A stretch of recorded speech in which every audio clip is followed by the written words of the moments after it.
Hi there, welcome back to Apatros Review. In this episode, The Woman Hunt, the first title on this disc. The second one I'll review next episode.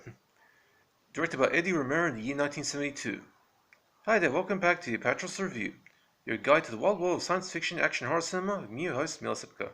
If you want to spell my name, just look at the channel name.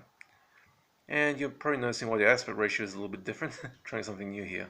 Anyway, now in this episode we take a look at a film that was actually a co-production between the USA and the Philippines, and had its US premiere on the 16th of August 1972.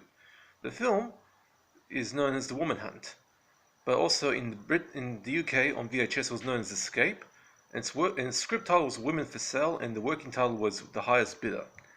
It is it's an uncredited remake of the 1924 story The Most Dangerous Game, which has been adapted quite a few times. Now, the DVD, I'll show you, I'm reviewing T. Jackson next episode, but this one I'm reviewing now, The Woman Hunt. This is apparently the only DVD release so far that you can find this film on. And it's in region 0, it's multi-zone, so you're not going to have problems with region codes if you got a foreign DVD player. And I should point out that it's also taken from VHS source. Now, a cheap, low-rent piece of Filipino-shot exploitation quickie garbage, not that I have anything against the exploitation market, Filipino-shot films or cheap films in general, The Woman Hunt takes the oft-filmed 1924 classic survival against all odds against a piece of shit hunting humans for gain story, The Most Dangerous Game, which has been adapted so many times in various bizarre permutations, particularly my all-time favorite film Predator, and adds an insanely sleazy twist to the story. Instead of a bored-rushing count hunting humans for gain, we get a twisted rich sadist who abducts 5 women and has them being hunted for sport by his guests, who, in a nicely ironic twist, aren't as enthused about going along with the sick game, and straight up tell the host are forced to go along with the plan unless they want to join the target list. 5 women: Laurie the Blonde, played by Laurie Rose, who made another film covering a similar topic around this time, Billy, the foxy black mama, played by Charlene Jones, brunette reporter McGee, Pat Woodell, who was a resident of TV's Whoville of Petticoat Junction, and local woman Rita, played by Lisa Belmonte, and an unknown woman, are all abducted by a trio of mercenaries and taken to a remote jungle location, placed literally in what constitutes the Philippines' version of the middle of nowhere, where they are given sexy evening wear and told to pleasure their guests. The 5th woman was killed before their trip after one of the mercs got overboard in restraining her. The chicks are starting to think that they're going to be used for a brothel, but when one of the mercs lets slip that they're going to be hunting like animals, the women begin to get really nervous. But the leader of the mercenaries, Tony, gets a chance to listen to his ethics and decides to help the women escape. Also probably helps his case when he discovers that he's being marked for death because the boss man doesn't like his change of heart. Soon Tony and the women, having armed themselves with automatic rifles, flee into the jungle with Spiros the boss man and his lesbian right-hand woman Magda, played by Lisa Todd from the Doll Squad, hot on their heels along with their surviving guest mercenaries, although the jungle itself provides some danger as well. That synopsis above would have made for an awesome 1970s exploitation movie if done right, but unfortunately due to some spectacularly amateurish writing and almost across the board lack of anything resembling acting, only Sid Haig, who plays mercenary Silas, proves up to the challenge, using his personality to make for an agreeably hilariously scuzzy performance, while the opposite end of the coin being Lisa Todd, who was given an awesome role, that of the lesbian mercenary Magda, who secretly wants to save one of the women for her own personal use. But her lifeless delivery of lines and almost complete blank of a personality really makes her waste of potential here. This all results in a film that oozes what the hipsters call grindhouse from its pores, but frankly just doesn't deliver anything of value, and it's really fucking boring. The only good thing about The Woman Hunt is that the film at least delivers on the boobs and then some.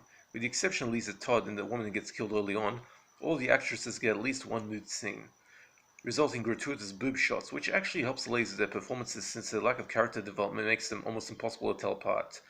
The perversely ironic thing is that it's also survival the most daring, as the only woman to survive shows off more skin than the rest, boobs and butt while having a bath.